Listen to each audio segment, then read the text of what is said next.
Hi, my name is Kiko Romero, and this is for TLS 358, my coaching interview. First off, what is your name and where do you coach? Hi, TLS 358. My name is Beau Kerns. I am a pitching coach for the Corvallis Knights in the summertime, and I am also a high school baseball coach during the 9 months out of the year. I coach I'm a high school coach at Central Valley High School in Spokane, and this is my first year doing high school baseball, and this will be my 7th year total doing college. Do you have like a favorite coaching memory or moment? I think coaching memory, there's just so many. Sorry to be so bland on you, but there are just so many. I think my favorite coaching moments are when I am able to go to the field every day and create relationships and continue relationships. Going to graduations and keeping in touch with players especially after a summer when you kind of make these like flash of the pan relationships with kids every time that I'm able to create a relationship with a kid, those are my favorite memories. What's kind of a difficult moment you face in coaching so far? I think the most difficult one that I've ever faced had to do with an eligibility dispute. At my previous community college, we had an eligibility dispute, and kid did nothing wrong. I had actually worked with a professor that had messed up. Basically, that professor didn't go to work and ended up failing the kid, and which in turn made his eligibility couldn't where he couldn't play. And so we had to decide whether basically we fight the actual eligibility dispute or not, and we ended up deciding to fight it and continue to play the kid, and kind of we ran the risk a little bit of getting some pretty bad sanctions, but it ended up working out because the professor they found that it was on the professor, not necessarily the student. So we were super fortunate to have that happen. Who's kind of been like your biggest impact as a coach? Who have you learned from the most, maybe? So I've had so many. Ed Nags, Alan Bulmer, Jeremiah Robbins, Rob Hippie.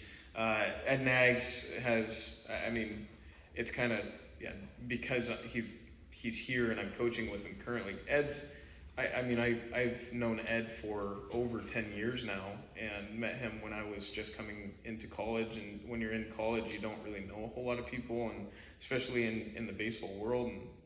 And we both kind of walked our own separate paths throughout time, throughout those 10 years. But he's always kind of kept me in the loop, right? So like, if there's opportunities, he's just given me a ton of opportunities, and obviously it's on you as a person to capitalize on those opportunities, but he's done a heck of a lot for me. Jeremiah was obviously a tough one.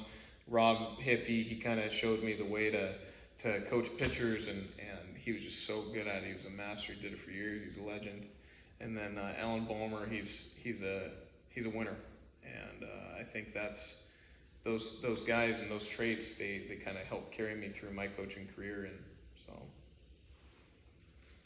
what kind of role do you feel like you have on a young player's life? The story that I always go back to, we had a kid earlier this year at high school where kid comes in, he's wasn't going to play, not a very talented athlete by any means, and but he had this huge passion for the sport, and he had a huge passion and a huge motor.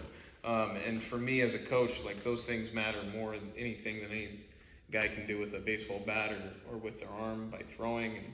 The kid came in. He didn't really have a whole lot of guidance throughout his life up to this point.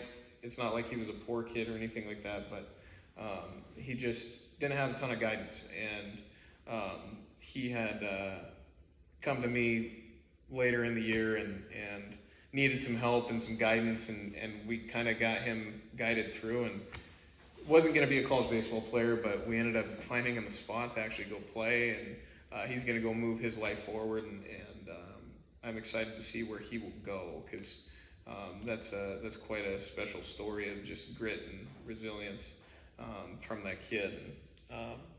And then anytime that I get an invitation to a wedding or get a graduation notice, or see a kid that it's the first time that they've graduated in their family, those types of things, those are my favorite coaching moments. How do you think coaching has changed over time, like generationally, maybe from like 30 years ago, 40 years ago to now? Yeah, so I mean, when Coach Nags was playing and kind of the boomer generation was playing, I think it's changed in the sense that leadership styles have changed, and I don't necessarily think it's the kids.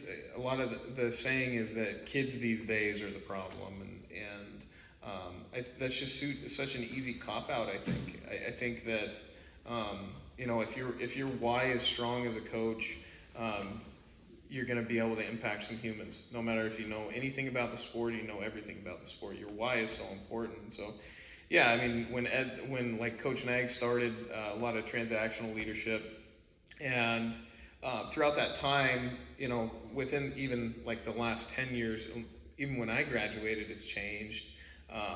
Of just where you have social media. I think it's tougher for kids now, even because they have social media, they have economic impacts that are wild. They have things that are affecting them on a daily basis, of keeping up with the Joneses and data analytics and all sorts of things that are impacting kids now, where it makes it tougher. And I think the other thing that's, as it's gotten through time, leadership is really kind of a newer study, and the study of leadership is important, because you can take the top 500 Fortune 500 companies in the world, and you look at their CEOs, and every single one of them is going to have some sort of different leadership traits, although they all perform at a very high level. That's the way that leadership's changed. It's just there's more ways and more avenues, and more of an emphasis on those leadership characteristics. Kind of staying on the path with social media, like how can it be a problem or opportunity for you guys as a coach? Oh my gosh, I've battled back and forth. I think when I first got in to coaching, it was something to where, like, especially as a young coach, I thought that it was important. That was important. I thought it was important to market. I thought it was important to get the word out there, especially in college recruiting. College recruiting has just become such a nightmare for coaches and families. But I don't. I will stand on that. I do not think it's important. I think it's something to where I'm sure it probably helps from a marketing sense, but when you're a coach, you're not a marketer. Your why is you're there to impact lives and change lives. And sure, marketing is important in its own right, but social media is really playing a detriment to kids and athletes that are growing up, because everybody's a coach now. Everybody gets an opinion, and that's not necessarily correct. Guys that are not entrenched in the coaching or the coaching world get to have an opinion and get to coach kids. It's pretty unfortunate, and that's kind of the thing that I was touching on with the kids, that with why it's tougher now as a player and as an athlete, because you have to sift through all that garbage. It's tough, and so yeah, I'm against it, and I have a problem checking my phone too much. Got rid of most of the social media stuff, but anyway. What kind of relationships do you try to make with athletes, and like why are those relationships important? It's changed, you know. Obviously, I think like with you and I, just even being able to sit down and do this. I think when I first started out, and I think when coaching is important to a young coach, you're just so close in age to a lot of guys, and so you end up distancing yourself from those situations of where there might be gray area, or you might get labeled as the guy that's like, oh, well, he's too close to the players. He's you know, those types of things. I mean, as you get older, those boundaries are just created generationally, and so my interest when I'm creating a relationship with a player, yeah, I mean, there is going to be an off-field relationship that either happens or it doesn't. But on the field, like specifically on the field, and when you're in the classroom that is a baseball field, you're coaching, and it's your job and your duty to coach. And whether I think that's the mistake of a lot of young coaches, is that they feel like they're scared to coach a guy, and you can't be afraid to coach a guy. I mean, you know, like Kiko and I have talked multiple times, and it's not necessarily something where you demand something out of an athlete or anything like that, but it's okay to let them know, like, hey, that's not necessarily what you need to be doing, because again, it's about getting guys better. I mean, why does Sean McVay, as a 35-year-old, get to coach elite NFL players? Well, because he gets people better, and that's the name of the game when you're coaching. So. How do you kind of motivate different personalities? Like maybe like a dominant personality versus like a lazy-minded, like. Yeah, I mean, I think you got to figure out what the kid wants. It's such an easier thing to motivate a player who has a why. Again, going back to that thing of finding a why, and more times than not, like specifically as a head coach, like if I have the times where I get a little bit where I will remove, or the team will kind of remove a player from a situation when they don't have a why. There's so many different ways. Like if you take a kid that's kind of an unmotivated kid, but they're like, hey, I want to play baseball. Okay, well, keep it about playing baseball.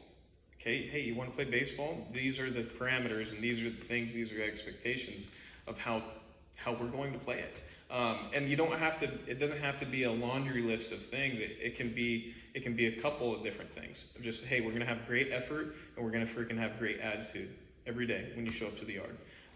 And so, like for an unmotivated player, that usually works. For a dominant player, you know, one that's really hungry, I think, and everybody kind of mistakes, and they have their missteps along this path, their journey of playing, and I think you got to attack the what they want. I mean, those kids, they're super self-driven, and so like, let's just say a kid's late for the bus, right? And you know, it's an expectation that you're on time and you're ready to go. And a kid that really wants to play baseball, I mean, more times than not, like taking away that playing piece will get the message across. More times than not, they don't end up needing that. They don't end up needing it. But when you have expectations, make your expectations simple as a coach, and stick to them, because there are learning situations there when you have those expectations. What's your kind of style of coaching, and like where'd you get it from? Yeah, like your own lead, or maybe your leadership style. Yeah, so yeah, it's an interesting one, because I studied it quite a bit this last year, and just kind of took some reflection on kind of what I've done, and it's changed a little bit. And I think there's, in leadership, you have a couple. I mean, you have a list of the ways that people will lead, and the transformational one is the one that it's kind of like a buzzword that everybody uses. Well, I'm a transformational leader. Well, what is a transformational leader? A transformational leader is somebody that transforms lives into making it something greater than just the game. Okay? Well, everybody that uses that, they're not, like, some guys are going to be crappy. So I think when I started, I was definitely more transactional. There's no question. You do this, there's going to be this, if this happens, if I coach this way, I expect my player to get this way, like to do this. And I found that didn't necessarily work well, because I found that I was rigid, and I was missing out on the things that really could motivate players and get players to play hard for you. So I've kind of changed in the sense that I'm a little bit more of a servant leader. I would say probably lie a little bit more on that realm of where, like, hey, how can I help? I will still kind of go back onto that transactional thing of like, hey, we just talked about like how you motivate players. Well, sometimes a kid needs a transaction. Like, hey, if you do this, you get this. And the servant and transactional, they've kind of blended. And so I found that works, and I'm sure it'll change in the next 10 years. So, You have a great personality. Like, what ways does that impact the way you coach? Right. I think what's easy, what has come easy, especially in my kind of coaching transformation, is for whatever reason, I've been able to kind of stay with pop culture stuff and things like that. I think when you have a personality trait of giving as more than taking, that helps, right? And nobody likes that guy who's there, and it's always apparent to see in a clubhouse. It's always apparent to see in Fortune 500 companies, that person who is there specifically for themselves and their agenda. I think that plays important, right? So when you attack the day, when you wake up and you attack the day, hey, how can I help? How can I give something to another? Give a piece of me to somebody else. I think that's kind of the way that it's impacted my coaching. How do you go about preparing, planning, organizing, as a coach, and why do you think it's important? Yeah, it is. Preparing as a head coach is, I kind of get a little bit of both now, because I'm a head coach in during the year, and then during the summer I'm a pitching coach. When I'm a head coach, the prepping becomes it actually becomes more of, hey, okay, we're gonna play baseball, right? I think that's where a lot of guys get misconstrued, and they try to do a lot of drills to help guys, and not that drills don't help, but you got to have periods for those. And so a lot of times I will say, okay, we're gonna have an individual session for 20 minutes. We're gonna have then we're gonna go into a live pitch inter squad, or we're gonna go into a machine inter squad, and then we're gonna finish up practice with reviewing bunt Ds or going and hitting. So having those days and having those plans, it helps, because you're able to insert them, because there are just so many different scheduling things that happen when you're a head coach, that things come up. In this league, so the way that I prepare here is I have more access to data. I have more access to video. So data, again, is visual, or anything that is tracked through numbers, or just data keeping, classic transfer. I will take all of that cumulative information, and then before a series, and I get a ton of help from our guys, giving us a ton of the actual data, and we will kind of prep for the game that way, and then attack. Communicating simple goals to your players, I found helps. Okay, attack this. Okay, this guy's this. It helps, because you want players to just be on it. I want them attacking the game. I don't want them thinking too much. So, why is it critical for coaches to consider age, skill level, and other environmental contexts? So if I'm telling Kiko, for example, that he needs to watch how his back, or he needs to think about how his back hip is loading in a swing, And I tell that same information and put that same information to a 6-year-old. That 6-year-old's not gonna be able to get what I'm saying. So, and I think that is the way that it changes. But I still think at the same time that a lot of the things, so like in hitting, for example, and this has been my experience with it. The simpler that you make goals, even for not only just for like 5 to 12 years old, the simpler that you make goals, like, hey, hit ball hard. Okay, well, that's an easy one for a kid's brain to understand. Okay, I'm gonna take this bat, I'm gonna hit this ball as hard as I can. And I still think that is needed even in the college ranks. Where, hey, I don't want a kid thinking about where his hands are, his mechanics, or whatever it is. I want him freaking hitting the baseball hard.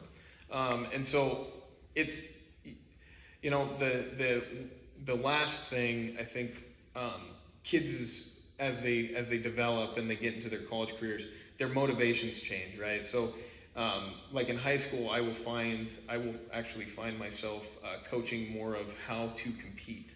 Of, hey, this is not competing. This is competing. Where most of you guys, like when I get with you guys in the summer, you guys already have that why, and you guys already understand, like, hey, I know how to compete. There are some here and there that don't necessarily know, but most of you guys are very, very driven. You guys understand what your goals are, and so I get to be a little bit more fine-tuned of where I put my 2 cents in. So.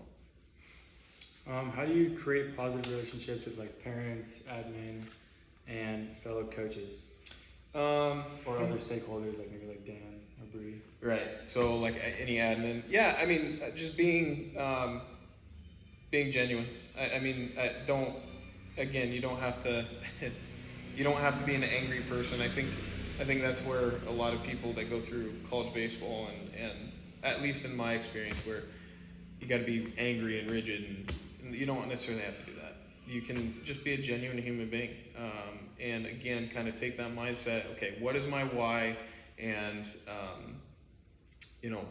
how would I like others to treat myself? That's a super easy one to go back to, and that helps out when you're dealing with admin and understanding that you're giving more than you're taking. Right? You want to make an impact. You give, and so that's the best way that I found to make those positive relationships with people. How can coaches influence athletes' lives, like outside of the sport, and encourage positive behavior and academically as well? Oh yeah, yeah. I mean, as a coach, there are just so many different things that you end up becoming, and I mean, you become there are so many different subjects that come into play. The easy one to say is like obviously athletics, and then the other one is your teaching, right? Well, coaching can encapsulate so many different things. Like sometimes you become a psychologist. Sometimes you have those times where you're a freaking butt kicker as an academic advisor. You can really have a special impact of, again, if you don't necessarily have to know everything about everything, but kind of taking that approach of, okay, how can I help this person? And what are the resources as a coach do I need to exhaust in order to get this done? So like if I was a player and I needed help as a resource, Kiko as a coach, he might not necessarily know what exactly my subject area that I'm struggling in, but he can get me people to where I can get that help. And so those are the ways that you find your impact. And when you do have that impact, more times than not, you can, again, that kid that goes out and he gets a freaking degree the first time. Those are the types of things that you won't forget as a coach. So. How do you create like an inclusive and safe environment, like race, sexuality, gender, all that? Right. I think when it comes to the baseball field specifically, there is a ton of stuff on that now, and you just can't allow those things to happen. I mean, there's so many there's so much hate that is kind of revolved around the world anyway. When you bring somebody onto your team, you got to bring them in with open arms, and having just that, again, keeping just because I am simple, keep that. Hey, we're loving here.